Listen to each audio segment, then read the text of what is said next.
One Piece әлемінде қарақшылар қаншалықты күшті болса, теңіз жаяу әскерлері де соншалықты қауіпті. Кейбір дозорныйлар йонкалармен шайқасқан, ал кейбіреулері тұтас аралдарды жойған.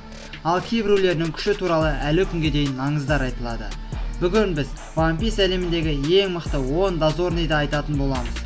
Бұл рейтинг мангадағы жетістіктерге, күшіне және беделіне негізделген. Бұл тек менің ойым. Ал сен өз ойыңды, өзіңнің топ 10 дозорныйыңды комментарийге жаза кет. Ендеше видеомызды бастаймыз.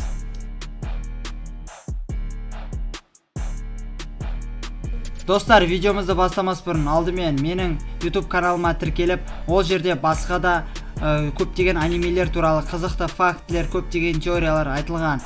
Қазақша контенттің дамуына және көптеген қызықты видеолардың шығуына атсалысып, комментарий жазып, лайктарыңды басып кетсеңдер жақсы болар еді. Ендеше видеомызды бастаймыз. Бүгінгі біздің видеомызды ашатын дозорныйлардың ішіндегі ең мықтыларының бірі саналатын 10-шы орында ол Смокер. Смокер болашақ адмирал ма? One Piece әлемінде әділдік үшін өмір сүретін жаяу әскерлер көп. Бірақ олардың ішінде қарақшыларды шын жүректен жек көретін адамдардың бірі ол Смокер. Біз оны алғаш рет локтаун аркасында көрген болатынбыз. Бұл Роджер өлімінен жазасына кесілген қала болатын.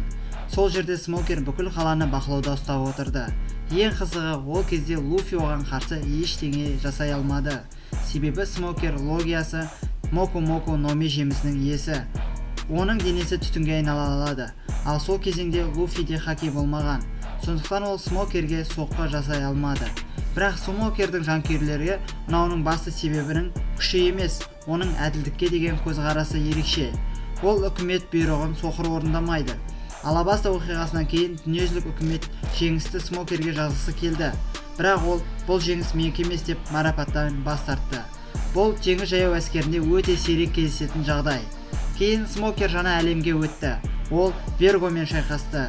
Вице-адмирал деңгейіндегі қарсыласқа қарсы күресті. Ал Панк Хазарда Трафалгар Лоумен бетпе-бет келді. Бұл шайқастарда жеңілді, бірақ оның әлсіз екенін білдірмейді бұлар.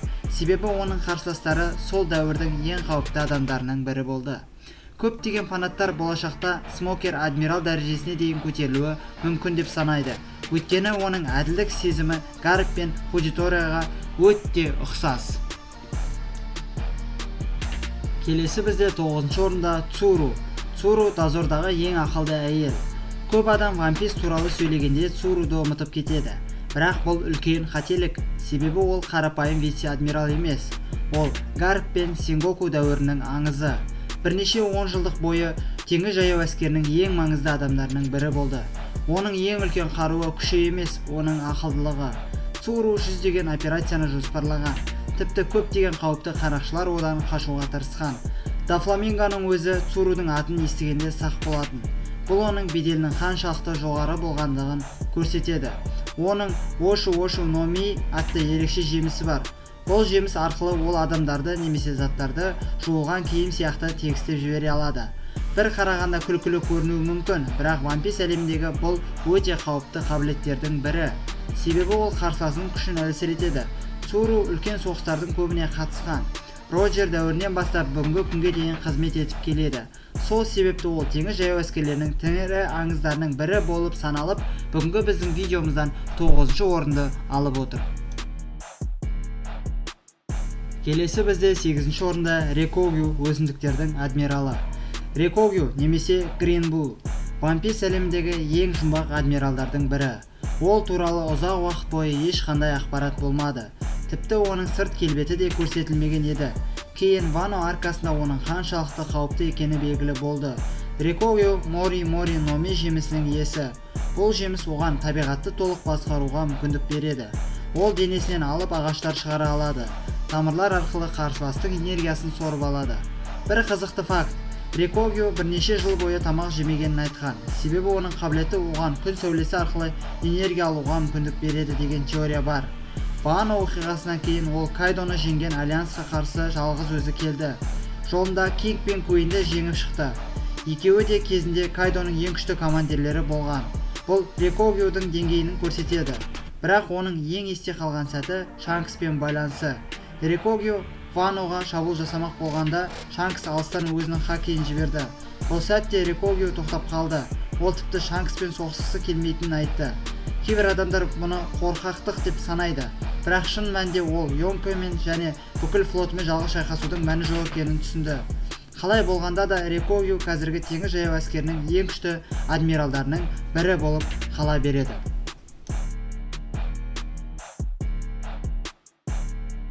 Келесі бізде 7-ші орында Кизару. Егер One Piece әлеміндегі ең жылдам кейіпкерлер туралы айтсақ, Кизаруды міндетті түрде атау керек болады. Оның шын есімі Барсалино. Ол қазіргі және бұрынғы адмиралдардың ішіндегі ең қауіптілерінің бірі. Кизару Пика Номе жемісін пайдаланады. Бұл жеміс оған жарыққа айналуға мүмкіндік береді. Теория бойынша жарық секундына 3000 шақырым жылдамдықпен қозғалады. Сондықтан Кизарудың шабуылдары қарапайым адам үшін көрінбейді де.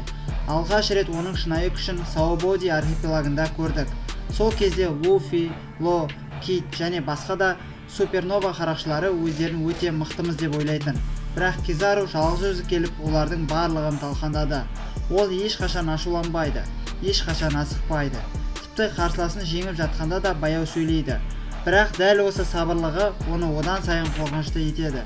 Маринфорд соғысында Кизару Белаус ақсақалға қарсы шайқасты. Ол Марконы жаралады. Көптеген командирлерге қиындық туғызды. Бір қызықты факт: Кизару көбіне толық күшін көрсетпейді. Сондықтан көптеген фанаттар оның шынайы деңгейі әлі белгісіз деп санайды. Ол басқа аркада қайтадан басты рөлге шығып бастайды. Ол Луфидің 5 гир формасымен шайқасқан санаулы адамдардың бірі болды. Бұл оның қазіргі әлемдегі ең күшті жауынгерлердің қатарында екендігін көрсетеді. Сондықтан Кизару бүгінгі біздің топ мықты дозорниларымыздың ішінде 7-ші орынды алып отыр.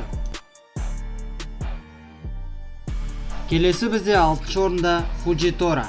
One Piece тарихындағы ең ерекше адмиралдардың бірі Фуджитора. Оның шын есімі Ишо. Бір қызығы, ол туғаннан соқыр емес. Ол адамдардың зұлымдығын көргеннен кейін өз көзін өзі зақымдаған. Өйткені ол бұл әлемдегі әділетсіздікті көргісі келмеді. Бірақ соқыр болу оған кедергі болған жоқ. Керісінше оның бақылау хоккейі керемет деңгейге дейін жетті. Ол адамдарды көзбен емес, рухымен сезеді. Фуджитораның Зуши Номи жемісі бар. Бұл жеміс арқылы ол гравитацияны басқарады, яғни тартылыс күшін өзгерте алады. Оның ең танымал шабуылдарының бірі аспаннан метеорит шақыру. Бірнеше рет ол қарсыластарын алып метеорит түсірген. Дресроза аркасында Фуджитора Дофламингоның қылмыстарын көрді. Бірақ ең қызығы, ол дүниежүзілік үкіметтің қателігін ашық мойындады. Тіпті халық алдында да теңіз жаяу әскерінің атынан кешірім сұрады. Бұл адмирал үшін өте сирек кездесетін жағдай.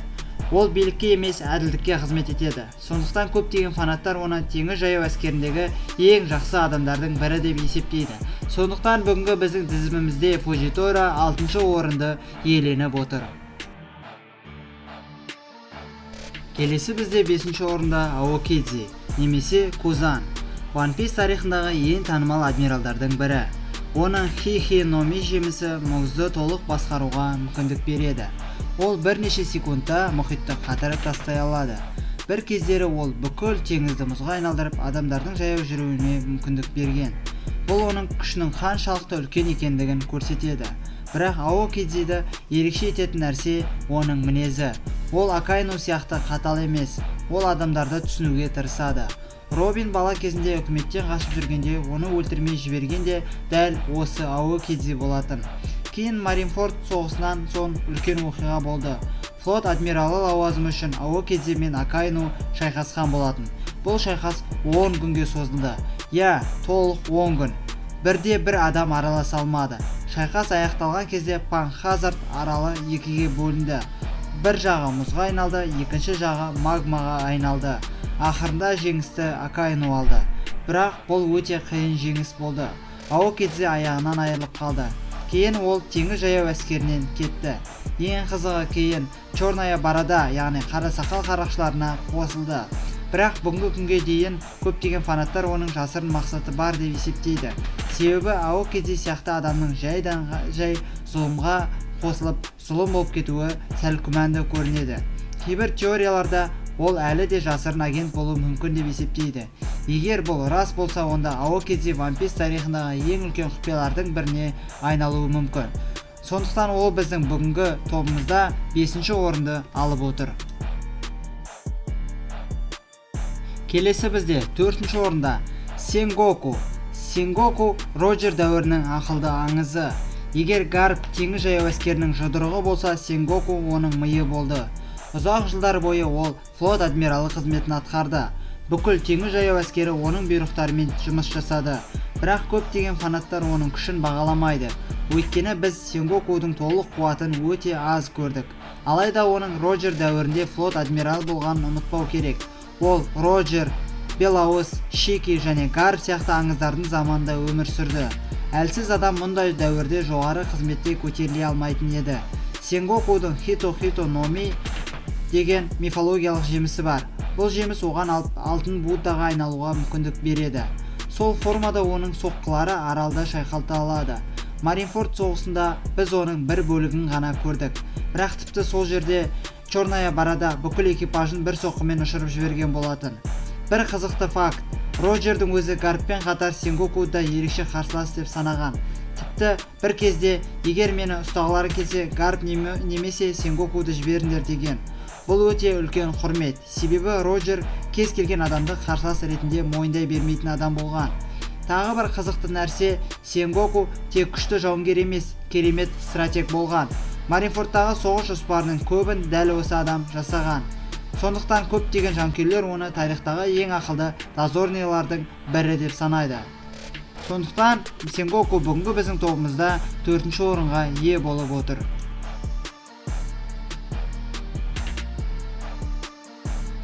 Мінекей, үздік үштікке де келіп жеттік. Бізде 3-ші орынды бастайтын теңіз қаһарманы Гарп. Енді көпшілік күткен адамға келдік. Ол Монки де Гарп. One Piece әлеміндегі ең қорқынышты адамдардың бірі. Ең таңғаларлығы оның дьявол жемісі жоқ. Ол магма қолданбайды, мұз қолданбайды, жарыққа айналмайды. Бірақ соған қарамастан ол Роджер деңгейіндегі адам болды. Гарптың күші туралы көптеген аңыздар бар. Жас кезінде ол тауларды жұдырықпен ұрып жаттыққан дейді. Кейін әскери кемелерді қолмен лақтырып жаттығатын болған. Тіпті хоккейді күшейту үшін темір шарларды жұдырықпен жарған. Бірақ оны аңызға айналдырған оқиға God Valley шайқасы. Сол жерде Роксти Шебек бастаған ең қауіпті қарақшылар жиналды. Олардың қатарында Белаус, Биг Мам және Кайдо болды. Бірақ Гарп Роджермен бірге сол топты тоқтатты. Осыдан кейін оған теңіз қаһарманы атағы берілді. Бір қызықты факт, Гарп бірнеше рет адмирал болудан бас тартқан. Себебі ол аспан айдаһарларына қызмет еткісі келмеді. Көпшілік үшін адмирал болу арман болса, Гарп оны бірнеше рет қабылдамаған. Бұл оның мінезін көрсетеді. Қартайған шағында да ол қорқынышты болып қалды. Хачиносу аралына қолданған Galaxy Impact техникасын бүкіл қаланы шайқалтты. Көптеген фанаттар, егер қазіргі Гарп осындай болса, жас Гарп қандай болған деген ой қалдырады. Менің ойымша, Гарп өте мықты, қазіргі Аокедзе Акайнулармен тең деңгейде болған деп есептеймін. Сен қалай ойлайсың? Гарп жас кезінде қандай деңгейде болған? Келесі бізде 2-ші орында Акайну. Егер One Piece әлемінде ең қорқынышты дозорныйды таңдау керек болса, көптеген адамдар Акайнуды айтар еді. Оның шын есімі Сакадзуки. Ол қазіргі флот адмиралы. Бірақ оны ерекше ететін нәрсе күші ғана емес, оның әділдік туралы көзқарасы. Акайну үшін мақсат бәрінен маңызды. Ол қылмыскерлерді тоқтату үшін кез келген нәрсеге дайын. Тіпті өз адамдарын құрбан етуге де дайын. Оның Магу Номи жемісі One Piece әлеміндегі ең жойқын жемістердің бірі саналады. Магма оттан да қауіпті.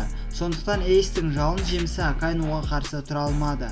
Маринфордта ол Белаусқа қарсы шайқасты. Белаус әлемдегі ең күшті адамдардың бірі болса да, Акайну оның денесіне ауыр жарақат салды. Кейін дәл сол адам Эйсті өлтірді.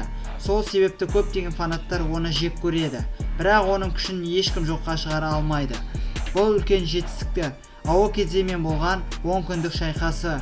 Бұл One Piece тарихындағы ең ұзақ жекпе-жектердің бірі. Нәтижесінде Акайну жеңіске жетеді.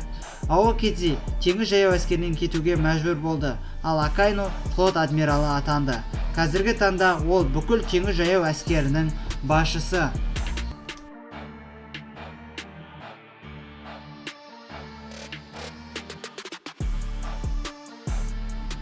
Ал бізде бірінші орында Прайм Гарп, дозор тарихындағы ең мықты адамдардың бірі.